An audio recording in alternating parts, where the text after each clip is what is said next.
গত 17/9/2020 ইংরেজি তারিখে চুরাইবাড়ি থানা কর্তৃপক্ষের কাছে একটা সিক্রেট ইনফরমেশন ছিল যে একজন লোক আসাম থেকে ত্রিপুরার দিকে কিছু কন্ট্রাব্যান্ড আইটেম নিয়ে ঢুকছে এবং সেই হিসাবে পুলিশ খাদিমপাড়া এরিয়াতে ওই লোকটাকে ধরার জন্য ছিল এবং লোকটা যখন ওই জায়গাতে আসে তখন ওকে ধরা হয় এবং সেই অনুযায়ী প্রসেসিং যা ছিল অ্যাজ পার এনডিপিএস অ্যাক্ট সব কিছু করার পরে তাকে সার্চ সিজার করে তার কাছ থেকে যে লোকটা যাকে ডিটেইন করা হয় তার নাম জানা যায় যে বদরুল হক, তার বাড়ি পাতারকান্দি থানার অন্তর্গত বাংলাটিলা একটা জায়গা যেটা কানাইবাজার এরিয়াতে, এবং সেই অনুযায়ী পুলিশ যে সিজ করে তার কাছ থেকে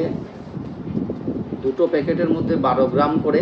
টোটাল 24 গ্রাম ব্রাউন সুগার সিজ করে এবং এই বিষয় নিয়ে একটা স্পেসিফিক কেস রেজিস্ট্রি হয় যেটা Churaibari PS case number 23/2020 under section 22B of the NDPS act. এবং এই কেসের রেজিস্ট্রির পরে বিনোদ বিহারী দেববর্মা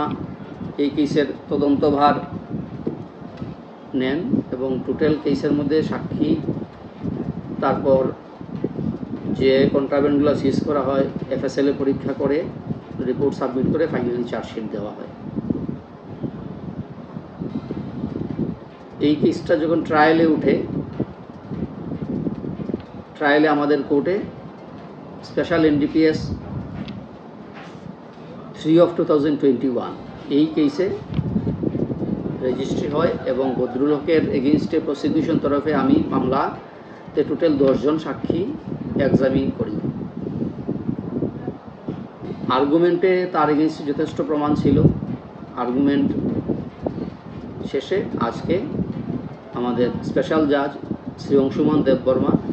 বদরুল হককে এই কেস প্রমাণ হওয়ার কারণে 10 বৎসরের সশ্রম কারাদণ্ড সঙ্গে 1 লাখ টাকার জরিমানা অনাদায়ে 6 মাসের সশ্রম কারাদণ্ডে দণ্ডিত করে এই মামলার নিষ্পত্তি।